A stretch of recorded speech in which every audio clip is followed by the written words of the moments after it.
FM. Mirador, parole directe, l'interview vérité ou la fine bouche bannie. Mirador, ici, la parole est directe. Forcément, la parole est directe avec lui, on le connaît, il n'a pas sa langue dans sa poche. Il est notre invité prestige en ce samedi 29 janvier, M. Kéamou Bogolaba, porte-parole de l'ANAD. Il est en notre compagnie sur ce plateau. Nous lui disons bonjour, bienvenue M. Abba. Bonjour, merci pour la disponibilité habituelle. Merci. Première question avec vous, Lincoln. Alors, Monsieur Abba, depuis la mise en place du CNT, la composition d'ailleurs, beaucoup de bruit du côté de l'ANAD. Est-ce que vous allez bouder peut-être le Parlement est transitoire à cause de la seule place qui vous est réservée, contrairement à la répartition peut-être consensuelle, ou est-ce que vous allez continuer? La question de l'ANAD ne se pose pas en termes de nombre de personnes que nous avons, de représentants comme nous avons au CNT. Nous avons gagné les élections en 2020. Nous sommes sûrs que l'élection présidentielle de 2020, ouais. À date d'aujourd'hui, avec le groupe que nous avons fondé, nous sommes sûrs et certains que nous avons la légitimité populaire. Ce qui nous manque aujourd'hui, c'est la gouvernance. Donc tout ce qui nous intéresse aujourd'hui, c'est comment nous allons organiser des élections et que nous puissions récupérer notre place après la transition. Donc vous avez fait votre deuil de ce unique siège qui vous a été accordé. Je reviens. Donc il faut que vous situiez d'abord la vision de l'ANAG pour qu'on puisse savoir sur quel est le combat que nous menons. Ouais. Nous menons le combat pour le retour, pour la récupération de notre victoire. Parce que nous sommes sûrs et certains que quelle que soit l'issue, que des élections soient organisées aujourd'hui ou demain, si l'ANAD reste unie comme nous sommes, nous serons forcément à Sectoria. Et donc, dans ce cas, nous sommes très sûrs et certains que nos concurrents d'hier, qui étaient hier de la mouvance, et nos concurrents qui se sont ajoutés, qui sont nos amis hier de l'opposition, qui ne voient que l'ANAD au pouvoir, autrement, ils vont faire tout pour nous décourager, pour nous déstabiliser. Donc, l'acte qui s'est passé, le fait de nous donner un seul siège a un seul message. Pour non seulement ceux qui ont les mains noires, qui ne disent pas leur nom, c'est pour décourager l'ANAD, c'est pour déstabiliser l'ANAD. Et ceux d'hier. Pour braquer l'ANAD contre la junte.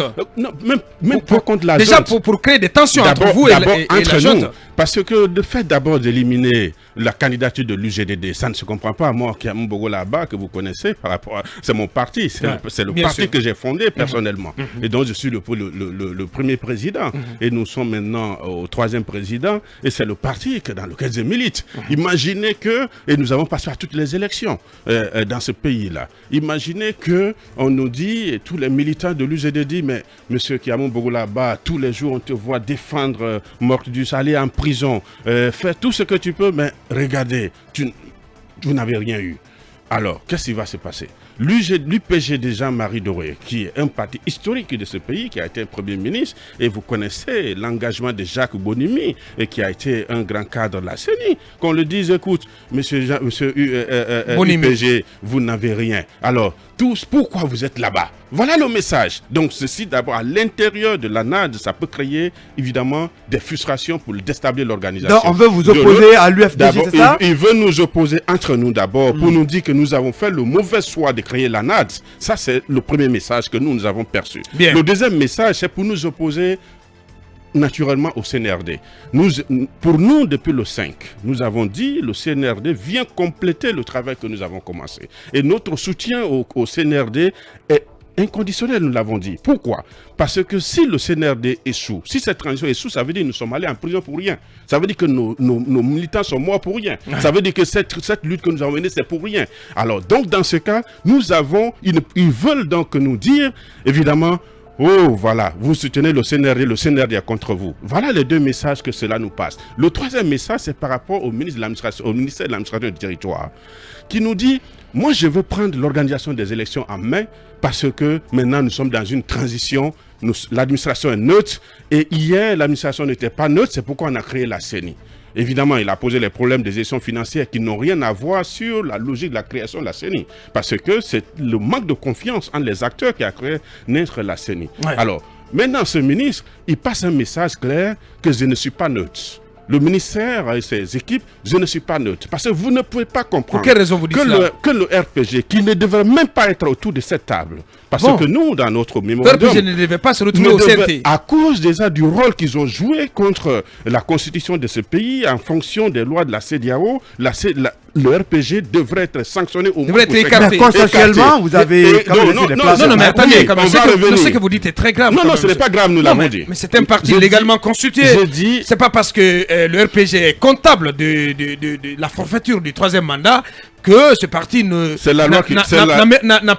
doit plus avoir voix au chapitre quand même. C'est la ratification de notre... le président de la transition a dit que c'est une transition inclusive et qu'elle se fera avec l'ensemble des fils et filles de ce pays. Donc vous n'allez pas quand même appeler à l'exclusion du RPG arc-en-ciel, monsieur. Je crois que la charte de la transition d'ailleurs a donné le ton, en disant que tous ceux qui ont appartenu à l'ancien gouvernement, également aux membres de la 9e législature Covid, ne doivent pas même être dans cette affaire. Non, pas en termes de personnes. Ça veut dire que vous êtes d'accord déjà sur le principe que ceux qui ont commis de tels actes, qui ont causé des morts, qui a fait que notre pays est tombé bas, doit payer quelque chose. Et là, nous avons dit dans nos mémorandums, le RPG devait être sanctionné, avoir un message clair. Si donc ce parti, c'est lui qu'on le donne la part du lion, dans le partage. Et nous, en fait, ils ont fait ce qu'on appelle le partage de l'IN.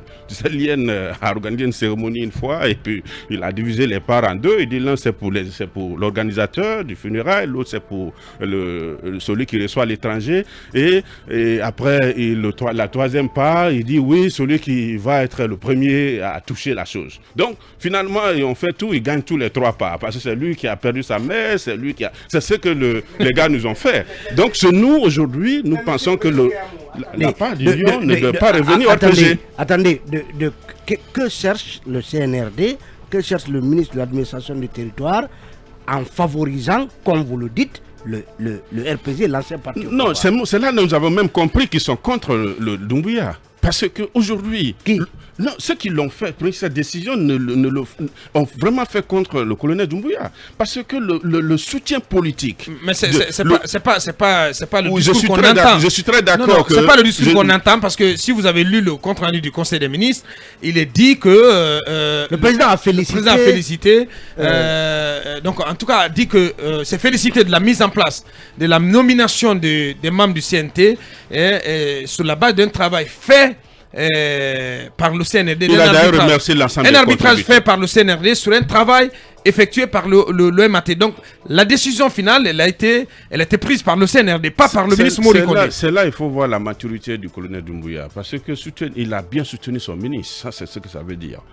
Parce que un gaffe comme ça, il était important que le gouvernement... Oui, mais est-ce qu'il faut soutenir le ministre face à des décisions donc c'est pourquoi je reviens pourquoi j'ai dit cette décision est contre le CNRD. Parce que imaginez que l'ANAD, qui est un soutien de poids du CNRD de Doumbouya depuis son arrivée au pouvoir, aujourd'hui se mettre frustré comme ça. Alors le RPG n'attend que ça à l'esprit, parce que eux, ils soutiennent de manière subjective, bien qu'ils sont aujourd'hui tous dans l'administration et partout, mais évidemment ça sera du pain béni pour Alpha Condé de s'associer à cette situation. Donc pour nous aujourd'hui, l'ANAD, nous comprenons que tout cela, c'est pour nous déstabiliser de l'intérieur, mais aussi pour nous opposer, évidemment, à la gouvernance, parce que nous sommes dans une transition, évidemment, et si on nous empêcher d'être au pouvoir. Vous n'allez pas du tout tomber dans ce piège. Monsieur Keamou Bogola Abba, porte-parole de l'ANAD, il est notre invité. Donc, vous soupçonnez le ministère de l'administration du territoire de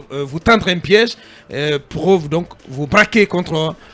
ou créer des tensions entre vous et le CNRD. Ce n'est pas seulement du ministère, parce que c'est un travail qui a été fait par toute une section politique du ministère et d'autres mains noires. Nous avons dit mains noires qu'on ne connaît pas, qu'on n'a pas identifiées, mais nous pensons que pertinemment cela est fait pour nous opposer au CNRD, mais aussi pour nous diviser entre nous. Alors qu'allez-vous faire? Notre stratégie est Vous allez vous contenter, pour revenir à la question de base de revenir donc à vous allez vous contenter de ce unique siège ou vous allez bouder le CNT? Pour revenir à la question, être présent ou être absent dans ce CNT, même si on avait 5, n'apporte absolument rien dans notre... Nous l'avons déjà dit depuis, je crois que c'était sur ce forum, on dit 15 représentants sur 81, maintenant c'est 1 sur 81, voilà. Donc ça veut dire que si c'est par vote, c'est pas cela. Nous avons donc... anticiper déjà cette question en mettant en place 5 commissions qui travaillent sur les sujets importants que nous pensons qui vont impacter notre objectif final qui est le retour à l'ordre constitutionnel. La question de la Constitution, nous avons déjà mis une commission avec d'autres partis membres du CPP. Nous avons donc ces commissions vont y travailler pour que nous ayons un avis sur la question du fichier électoral, sur la question de l'organe de gestion des élections pour lequel nous ne sommes pas d'accord parce que de toute façon un décret... On va y revenir. La question du chronogramme, nous travaillons déjà sur ces questions-là pour que dès le mois, et nous avons demandé expressément depuis lundi, vraiment immédiatement, qu'on mette en place un organe de dialogue. Parce que en vérité, la charte dit clairement que la durée de la transition sera fixée entre le CNRD et les forces vives. Il ne dit pas CNT. Et donc pour nous, le dialogue là va s'ouvrir. C'est là où nous allons absolument apporter notre poids et justifier. Mais ce n'est pas au CNT avec un seul représentant. Je n'ai pas la réponse à la question de Lincoln. Qu'allez-vous faire? Mais c'est simple. Non, c'est simple à dire, monsieur Bogola. Non, allez-vous vous contenter de ce siège ou bien parce qu'il y a encore des grincements dedans dans mon rang. Nous sommes l'ANAD, nous laissons la responsabilité au parti qui en a bénéficié. Parce qu'il faut aussi savoir que l'ANAD, c'est un mastodonte national, une alliance nationale. Et dedans, c'est l'UFDG qui a bénéficié de ce siège. La décision les revient souverainement. Bien, allez-y, la suite de cette interview. Qu'est-ce que vous dites aussi du choix du président justement de ce CNT? On sait que dans sa Kourma, Dr Dansa Kourma, il n'a pas fait l'unanimité, notamment pour son positionnement face à la question du 3e mandat, qui n'était pas forcément pour vous la façon de faire. Qu'est-ce que vous pensez du choix porté sous Dansa Kourma pour présider le CNT? Sur la question, je crois que la déclaration de l'ANAD est restée muette sur la question. Oui, mais elle peut parler. Justement, c'est pourquoi on a l'occasion de demander ici. Ça veut dire pratiquement, c'est une décision souveraine du président de la transition qui a décidé souverainement de mettre sa confiance en la personne de Dansa. Alors, l'ANAD n'avait absolument rien à dire par rapport à ce sujet. Donc, vous entérinez le choix. Nous avons dit quelque chose d'extrêmement important. Non, mais déjà que personnellement, en tant que personne, personnellement, vous avez apporté votre soutien. Oui, c'est mon avis. Si c'est cela, là, on en parle. Mais en tant qu'ANAD, nous avons dit clairement que sur cette question, nous n'avons pas de choix, nous n'avons pas de pouvoir. Donc là où on avait un droit, c'est sur ça que nous avons fait des réclamations. Ceci dit, par rapport à la question de Dansa, c'est une question aussi simple. Notre objectif, il faut que vous le sachiez, c'est comment on allait d'abord mettre cette affaire de CNT en place qui était devenue patate chaude, qui était un objet de retardement de la transition.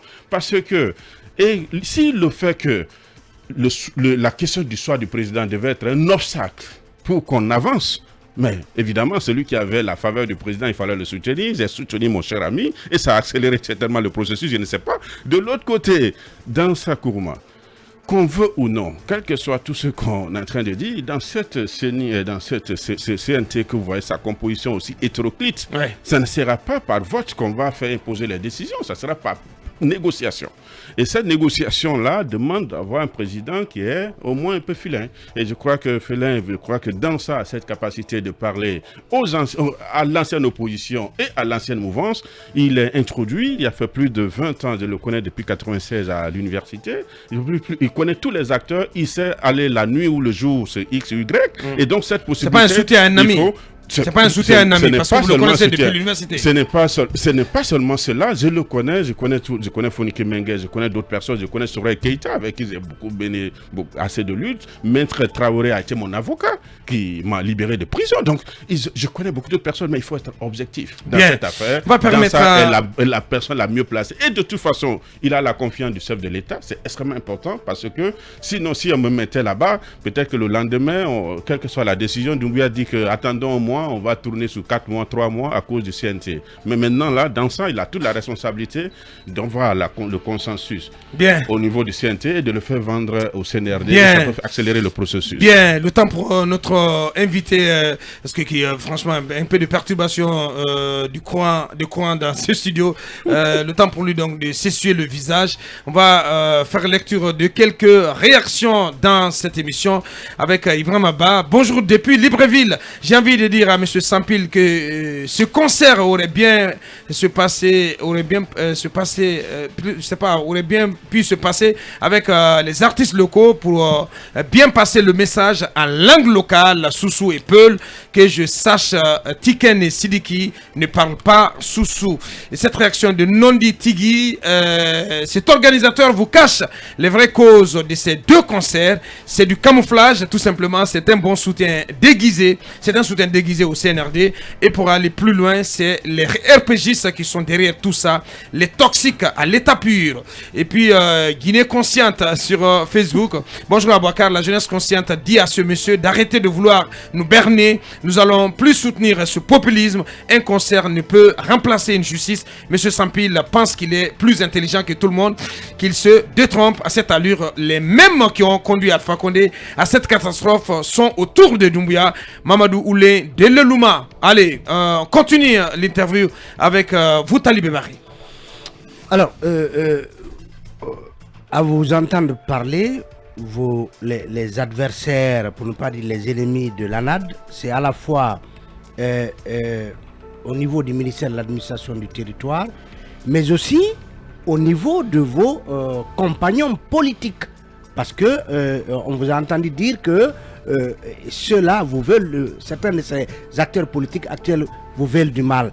Est-ce que vous sentez comme une sorte de complicité entre le ministère de l'administration du territoire et d'autres acteurs politiques qui ont voulu donc vous provoquer sur la question du CNT? Je crois que les choses sont évidentes. Nous avons gagné ces élections, beaucoup ne nous ont pas soutenus, vous les connaissez, et puis ils ont quitté le pays, ils sont allés en exil, d'autres sont allés à Alpha Condé, et nous étions seuls face à Sosa au Lyon, et nous étions seuls aussi en prison. Ça, c'était avant le 5. Vous connaissez cela. Vous étiez tous là quand on a créé le CPP, le collectif des partis politiques. Tout le monde, tout d'accord, ça va, parce que c'est des thèmes d'ordre générique qui ne touchent pas personne. Mais dès qu'on a dit attention, le porte-parole, on porte celui qui est le plus fort, le plus grand et qui pourra influencer pratiquement nos trucs, c'est celui d'Alain. Pap, vous avez senti, à cause de lui, personne. Vous connaissez ceci. C'était pas un piège à éviter. Non, ils sont tombés dans le piège parce qu'on a compris qu'ils voulaient nous drainer dans la boue dans cette affaire des EPP. Comment ça dans la boue? Écoute, si aujourd'hui je t'aime quand j'ai besoin de toi, je t'aime pas quand il s'agit de ton intérêt. C'est ce qui s'est passé. Nous les avons vus, ils sont tous allés déposer leur dossier. Ils ont tous les matins, midi, soir, ils étaient au ministère de l'administration. Les preuves sont là. Vous pouvez inviter. Ils ont donc tout fait en collaboration avec le ministère de l'administration. D'ailleurs, j'étais très étonné que ça soit mon frère et ami de Zérekoré, Aboulaye Kourma, qui s'est déguisé en défenseur et en porte-parole du ministère de l'administration du territoire pour défendre une décision aussi indéfendable. Ça prouve à suffisance. Peut-être qu'il s'est identifié lui-même comme l'une des mains noires. Je ne sais pas pour quelle raison il devait être, alors que le ministère a un service de communication. Donc ça prouve à suffisance que, évidemment, nous sommes donc certains qu'aujourd'hui, il faut que l'ANAD compte sur elle-même. Il faut que l'ANAD reprenne. Donc ce message est très important pour nous. Comme nous voulons être assez donc une unité d'action de la classe politique, elle est impossible. Ceci déjà nous permet de comprendre, nous, l'ANAD, de dire, de toute façon, ce ministère ne sera pas avec nous. Il peut même être contre nous. Le ministère de l'administration du territoire. Oui, naturellement, parce que quiconque considère le poids de l'ANAD et dans une partage, il le donne 1 contre les autres qui ont 4. Ça démontre à suffisance que si c'est lui qui doit organiser les élections, tu connais déjà ta place. Donc il faut mieux te protéger. Donc qu'allez-vous faire sur la question de l'organisation des élections? Non, nous avons déjà fait une proposition concrète depuis dans notre mémorandum qui va intervenir. Nous avons dit les événements qui ont conduit à la création de la CENI n'ont pas disparu. Nous n'avons pas confiance que l'administration est devenue neutre. Et aujourd'hui, ce n'est pas le cas. Les Guinéens ont tellement voulu de cette affaire qu'ils ont passé une loi organique. Et de l'autre côté, dans la constitution que nous avons défendue avec nos sangs de 2010, cela a été aussi émis dans la constitution. Ouais. Donc ce n'est pas un simple décret. Et le décret d'ailleurs est très clair. Il dit le ministère de l'administration appuie l'organisation des élections. Alors ce n'est pas donc un lobby de communicants dont le ministre lui-même se fait champion pour dire que attention, c'est moi maintenant qui l'organise. Ça se fait pas comme ça, c'est une affaire de la nation. Ouais. Même le colonel Doumbouya le sait bien que le décret ne remplace pas une loi organique. Donc, ce qui veut dire que ce débat est entier, c'est pourquoi d'ailleurs nous avons mis une commission sur la question et sera débattu. Oui, mais ça peut être discuté et validé au CNT. Oui, mais vous ne pensez pas qu'il y a un risque parce que vous êtes faiblement représenté au CNT. C'est de cela que nous mettons dans ça, devant sa toute grande responsabilité. J'étais juste d'ailleurs très content de l'avoir soutenu parce que le combat que nous avons mené en 2007. Vous n'avez pas peur d'être déçu pendant ça? Non, c'est pour ça que je dis c'est extrêmement important. Parce que lui, il est président d'un CNT où il a participé.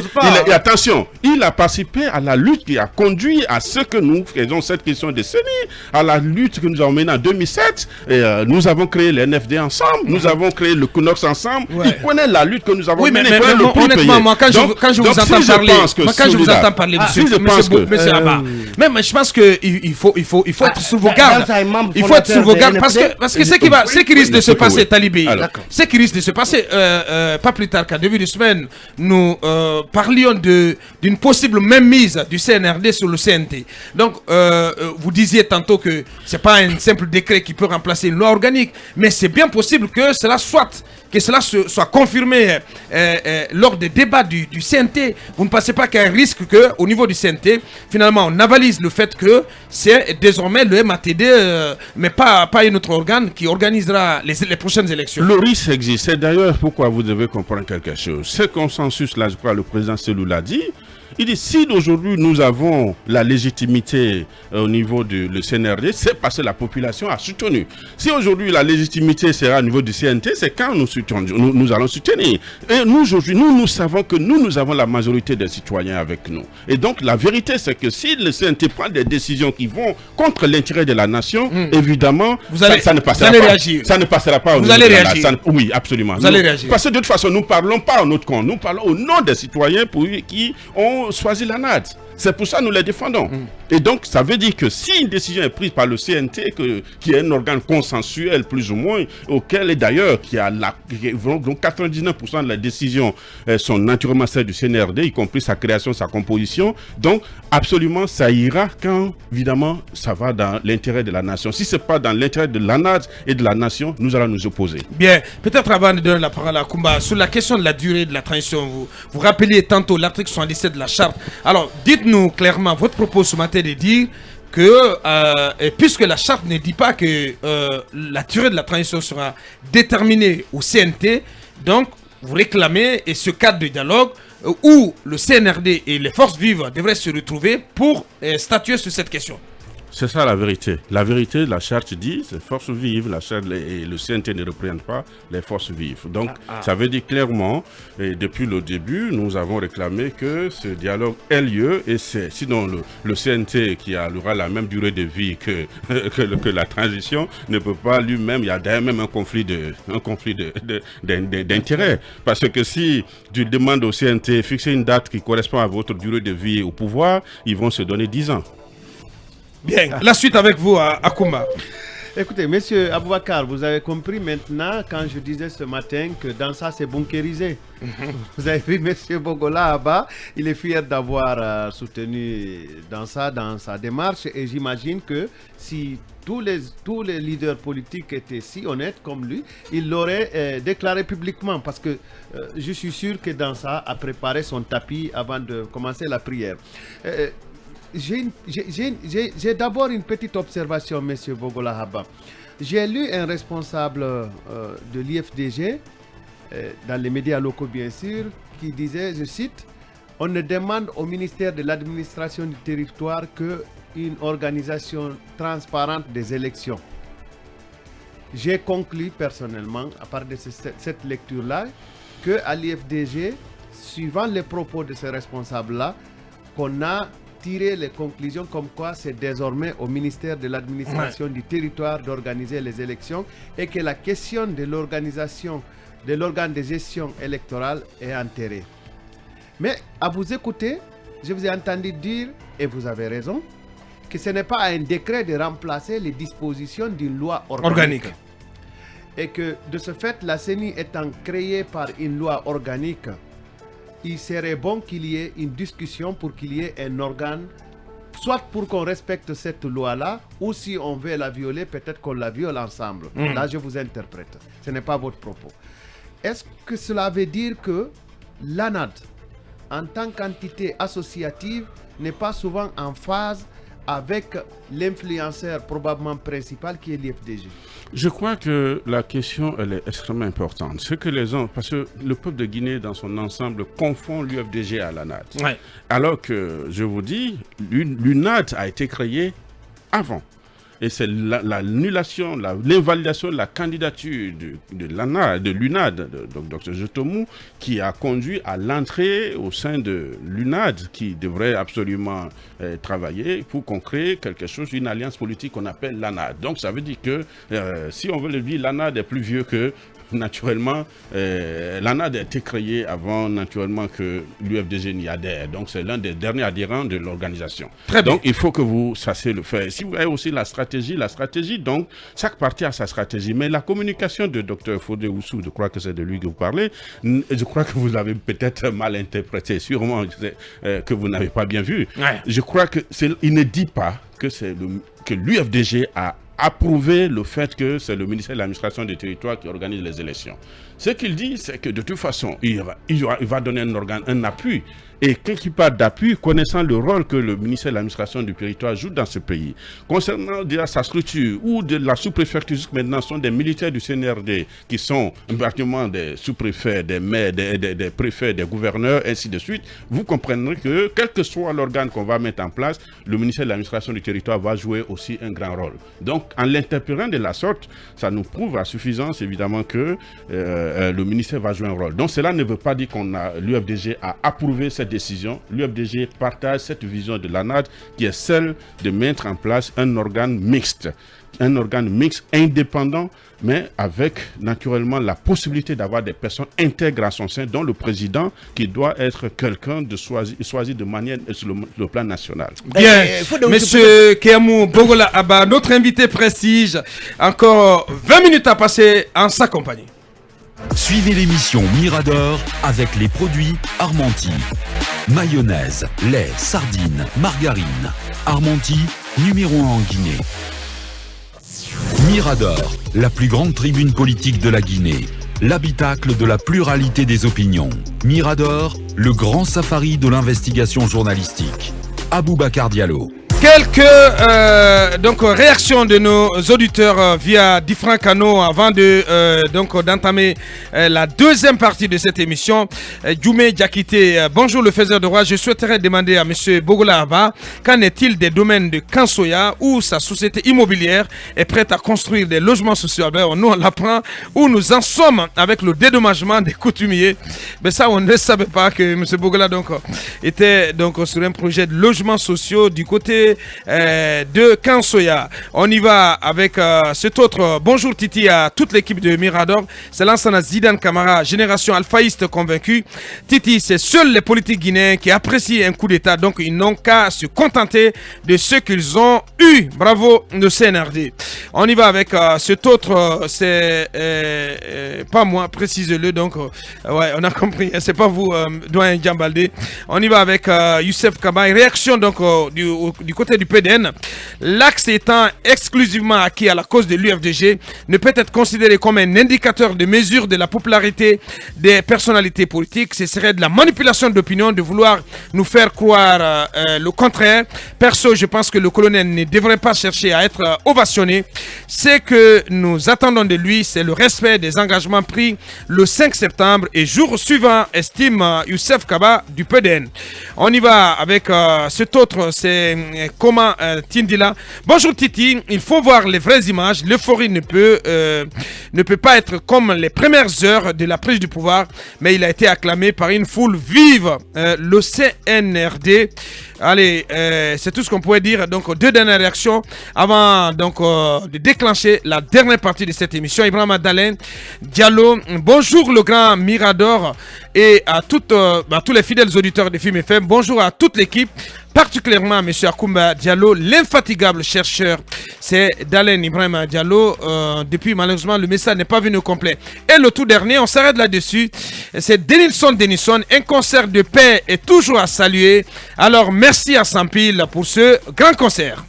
Film FM. Mirador, parole directe, l'interview vérité ou la fine bouche ébénie. Mirador, ici, la parole est directe. Une question, Talibé, avant de passer au fichier électoral. Oui, c'est au sujet de la sortie de Fodé Oussou qui disait que à cette allure, il risque de récuser le ministre de l'administration du territoire. Est-ce que vous pourrez aller jusqu'à récuser Morikondé? Je crois que le problème ne se pose pas en termes de Morikondé, de Morikaba, de Haba. Ce n'est pas là le problème. C'est le ministère de l'administration du territoire en tant qu'institution. Parce qu'on peut changer la tête comme on veut. Depuis que Alpha est là, ça ne change absolument rien. Le problème, c'est que le ministère de l'administration du territoire, nous avons proposé que d'ailleurs, même la logistique qui est confiée dans nos propositions, les soit retirée. C'est-à-dire que leur appui soit léger.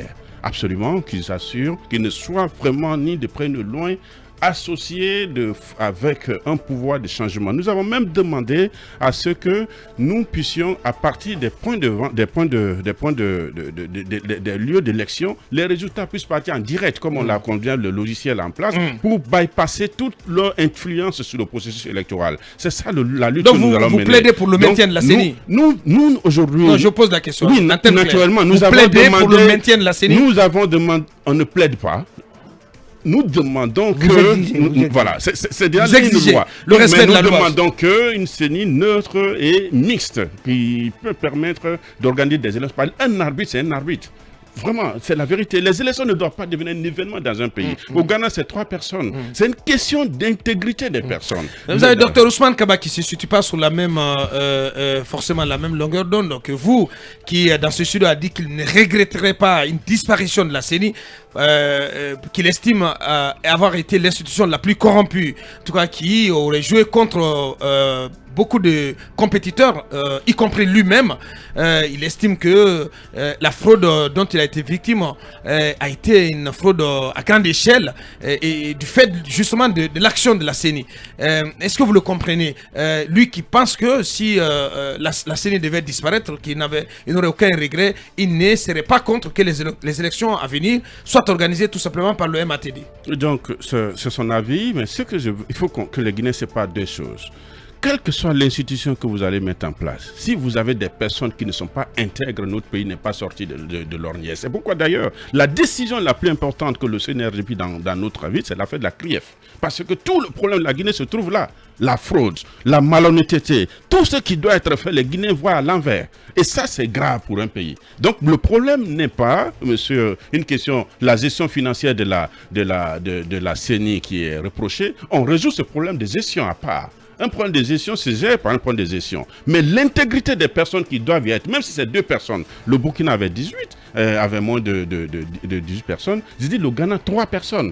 Et le reste, à chaque élection, on recrute des volontaires, des étudiants qui participent au travail. Mais l'intégrité, c'est le travail. Le problème ne se pose pas en termes de CENI ou de ministère de l'administration du territoire ou d'organismes mixtes, mais tout ce qu'on va mettre en place, il faut qu'il y ait des personnes neutres, intègre qui peut prendre le coup. Aux États-Unis, vous avez vu un seul représentant d'un État, d'un gouvernement s'opposer à un président fédéral des États-Unis. C'est ça, c'est ce qu'on a besoin, ces personnes-là. Bien.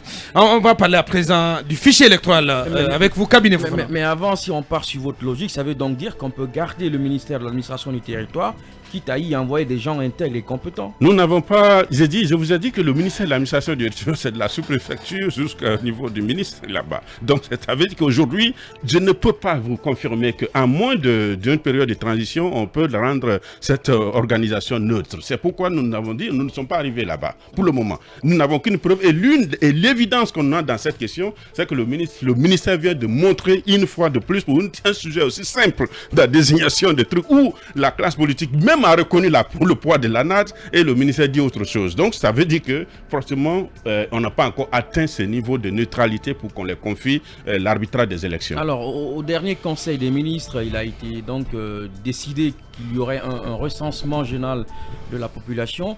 Est-ce que vous comprenez que ce recensement-là est pour objectif d'extirper le fichier général des électeurs, même si on ne dit pas exactement comment cela va se faire et pour quel objectif?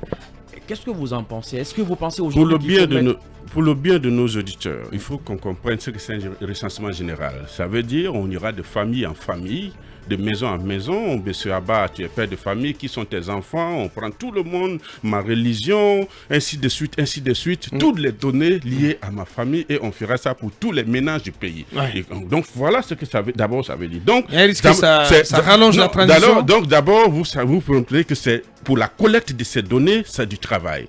Deuxième chose, ces données qui sont collectées, par quels moyens ils sont envoyés au niveau de la centralisation? Est-ce que ça sera des outils qui vont permettre de le faire en online pour qu'au moment où je le fais, ça s'est répercuté dans le serveur, ou je vais les mettre sur des clés pour le transporter, ou je vais mettre sur des papiers qui vont être transportés? Ça, on ne sait pas. Et quand ça arrive là, le traitement de ces données, ce sont des méga données. Ce sont des données qui doivent être traitées, et on fait ce qui permettra d'avoir un fichier, ce qu'on a robuste. Ouais. Et donc, puis finalement la stabiliser. La stabiliser veut dire carrément on est d'accord et on le sécurise. On le met contre tout ce qui est virus et partout dans des lieux sûrs, et qu'on est sûr que ce fichier n'est pas corrompu. Voilà. Et ce travail-là, si elle doit être fait, je veux bien que les techniciens nous déploient quel est l'agenda, comment ils vont faire ce travail et sur combien de délais et quelles sont les garanties qu'on a que ce travail-là, ça peut prendre 10 ans pour bâtir un bon fichier national, ça peut vous prendre 10 ans, 20 ans. Et sur le cabinet ici, le standard international. Attendez, oui, allez-y. Mais le gouvernement ne nous a pas dit que c'est sous cela qu'ils vont retirer le fichier électoral pour les élections. Parce que les élections, c'est une partie de ce fichier qu'on retire pour faire des élections si on veut le faire. Ceci dit, nous avons dit que ça peut être un travail parallèle, un programme pour 10 ans, pour 20 ans. Ça, c'est pas mauvais. Mais de l'autre côté, si nous sommes d'accord que les élections auront lieu dans 18 ou dans 15 mois, comme nous avons demandé, parce que c'est de là où nous sommes encore, et la CEDEAO avait demandé 6 mois, si nous sommes encore sur cette question, alors la question du fichier électoral sera débattue. C'est pourquoi nous avons mis une commission là-dessus. Nous avons nos avis dessus pour que nous ayons un fichier permettant d'aller aux élections. Maintenant, si le CNE nous dit c'est sur ce fichier que nous allons retirer le fichier de la population électorale, là le débat va commencer. Oui, Talibé, oui, très rapidement, le temps pour nous donc de faire lecture encore de quelques réactions de nos auditeurs, encore ensemble pour une dizaine de minutes dans le cadre de cette émission avec donc on va prolonger très rapidement. On reste sur cette question. Je posais tout de suite, je m'interrogeais sur notamment l'opportunité d'une telle action, le recensement général de la population, et je posais la question de savoir est-ce que il n'y a pas un risque que cela, si ça doit prendre normalement, le cabinet me dira si c'est faux ou si c'est exact ou pas. Un recensement général, c'est au moins 4 ans sa durée, la durée de l'opération. Est-ce que il y a un risque que ça rallonge le délai de la transition?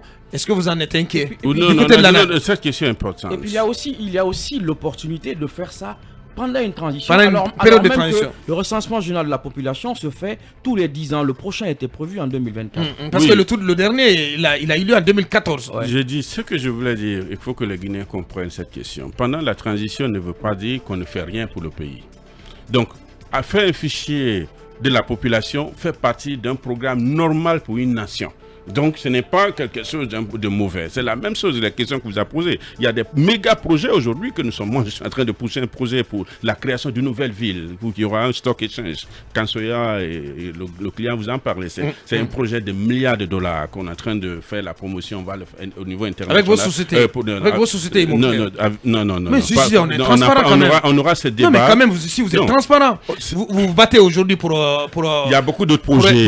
Pour être comment on appelle ça, les futurs dirigeants de ce pays. Mon cabinet est un cabinet international qui fait la promotion de grands projets, des méga projets au niveau international. Ce n'est pas seulement ce projet, je crois au fur et à mesure, vous allez voir, nous travaillons avec plusieurs consultants nationaux au niveau national et international pour faire la promotion de la Guinée sur le plan économique. Donc ça, c'est juste un des projets.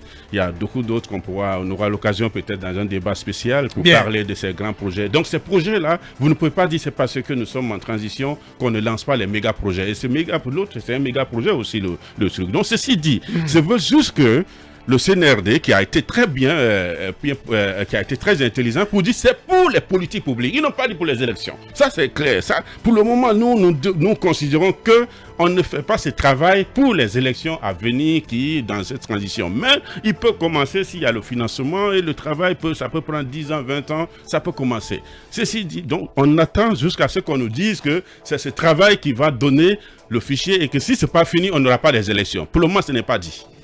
Bien. Monsieur Keamou Bogola Abba, porte-parole de l'ANAD, notre invité prestige en ce samedi, dernier numéro, compte de la semaine. La suite avec vous, Manu. Je voudrais bien qu'on revienne sur cette question de fichier électoral, parce qu'on a l'impression que la classe politique, vous êtes doublé sur beaucoup de questions depuis que la transition a démarré. Souvent, vous êtes pris des coups depuis la publication de la transition jusqu'à aujourd'hui, la charte de la transition jusqu'à aujourd'hui, vous êtes pris des coups. Ce recensement général, justement, il y a quand même un aspect qu'il ne dit pas. La durée n'est pas connue. La périodicité, Cabinet l'a rappelé, c'était prévu en 2024. On se pose justement la question pour un gouvernement de transition, donc un gouvernement qui n'est pas censé durer, qu'on fasse des études pour orienter les politiques publiques. Est-ce que vous n'avez pas peur que finalement ce recensement, bien qu'il ne va pas toucher à votre fichier, que vous voulez jalousement être un fichier sérieux, est-ce qu'il ne va quand même pas toucher à la question de la durée? Parce que quand est-ce que ça va finir? Quelle politique publique? Les politiques publiques qui doivent être bâties sur un recensement général, je pense, sont des politiques publiques quand même qui s'allongent sur une décennie. Oui, je voulais vous corriger sur un point. Par rapport à... nous ne sommes pas surpris par n'importe quoi. L'ANAD, c'est la plus grande organisation politique, la plus organisée. Non, pas surpris, mais plus de coups. Oui, nous ne sommes pas... Donc, de toute façon, ce que je dis, par exemple, si vous avez que notre pays est en paix, c'est l'ANAD et les forces de défense et de sécurité le 5 septembre, parce que ce ne sont que les deux structures les plus organisées qui existaient dans le pays le 5 septembre. Alors, ceci dit, donc, la transition qui se passe, nous avons proposé déjà une feuille de route sur la transition. Donc, ça veut dire que même sur la question du fichier, nous avons donné des avis. D'autres ont donné des avis pour dire, on fait un recensement. Mais juste là, l'arbitrage n'est pas fait pour dire, est-ce que c'est le recensement général qui donnera, est-ce que c'est la proposition? Le débat est mis, nous avons mis ce débat dans le cadre du dialogue à venir. Et c'est pourquoi je ne peux pas me dire aujourd'hui, et je crois qu'ils ont été aussi très polis et très intelligents politiquement pour nous dire, pour ne pas dire que non, c'est pour y tirer les fichiers parce que le débat allait immédiatement commencer aujourd'hui. Et on ne peut pas anticiper sur ce débat. Ceci dit, la transition doit avoir une durée raisonnable. C'est dans l'intérêt de chacun d'entre nous. Tous ces vous avez proposé 15 mois, on a proposé 15 mois. C'est dans l'intérêt vous maintenez votre proposition. Pour que jusqu'à preuve de contraire, c'est l'unique proposition que nous avons, jusqu'à ce qu'on décide autrement. À 15 mois, à compter du 5 septembre. À compter du 5 septembre, c'est là notre chronogramme que nous avons soumis au CNRD. Elle a été donc déposée. On a déjà consommé 10 mois des 15. Mais non, attention. Il y a des 10 mois. Il y a juste 5 mois des 15 qu'ils demandent. Non, ce que vous devez savoir. Depuis le 5, le CNRD n'est pas assis. Il y a des actes qui sont posés. Dans le document, nous avons dit il y a deux aspects, deux travaux. Le retour à l'ordre constitutionnel, c'est inactivité. Et les autres réformes, sont un autre groupe d'activités. Et sur ce plan, il y a de gros progrès qui sont faits au niveau de l'administration, au niveau des forces de défense et de sécurité, au niveau de la CRIEF, ainsi de suite. Et on vient aujourd'hui de mettre la dernière organe. Et donc, nous pensons que la mise en place du CNT, donc, nous avons voulu que ça soit parallèle. C'est-à-dire qu'au même moment, on faisait les autres, mais le CNRD a décidé de faire de manière séquentielle. C'est ce que nous pouvons le considérer. Alors, donc, ça veut dire que le débat, maintenant politique, qui est la patate chaude qui va doit nous occuper tous. Au moment qu'elle se tient, ça trouve que la CRIEF est là pour appeler mes amis d'hier, pour aider de répondre quelque chose. Donc, ça, c'est extrêmement important et qu'on puisse savoir qu'est-ce qu'ils ont fait, parce que notre pays ne peut pas continuer comme ça. Et la classe politique est tellement polluée que tout le monde y trouve un refuge. Il faut que la CRIEF nous aide. Mais il y en a aussi ceux qui vous diront qu'il n'y a pas que vos amis d'hier qui sont concernés, parce qu'on a vu que le procureur Charles Wright qui a recommandé des poursuites sur des affaires antérieures à la gestion d'Alpha Condé. Je crois que c'est ici que je vous ai dit que l'audit doit être aveugle. Parce qu'aujourd'hui, pour que notre pays avance, il faut absolument qu'on nettoie aujourd'hui cette question. Une seule personne qui a un salaire bien connu ne peut pas se permettre d'avoir des immeubles à perte de vue en Guinée, à l'étranger, et avoir des millions de dollars. Et pendant ce temps, et puis tout le monde l'applaudit. Et la même personne, quelqu'un qui gère votre caisse nationale de sécurité sociale, où il doit avoir que 4% comme frais de gestion. Aujourd'hui, c'est lui qui organise des prières dans toutes les mosquées. Tu vois, nos papas, nos mamans, tout le monde est à cause d'une bête qu'on a abattue là. Et tout le monde accepte parce que c'est votre argent. Mais pendant ce temps, il n'y a pas d'argent dans les banques primaires parce que ce sont les fonds de pension de nos retraités qui doivent nous permettre d'investir dans l'économie. Donc, notre pays, cette lutte-là doit être aveugle, et même sur le temps. Je crois que le décret de la création de CND est très clair. Le temps n'est pas limité. Évidemment, personne n'est exclu. Et donc, si, évidemment, nous demandons juste que ça soit sur la base des preuves. Bien. Donc, on n'a pas demandé que nous sommes exclus. Bien. Toute dernière question avec vous, Lincoln. Pour faire simple, est-ce que vous êtes pour une constitution toute nouvelle ou le toilettage de celle de 2010? La question, la position de l'ANAD, elle est précise.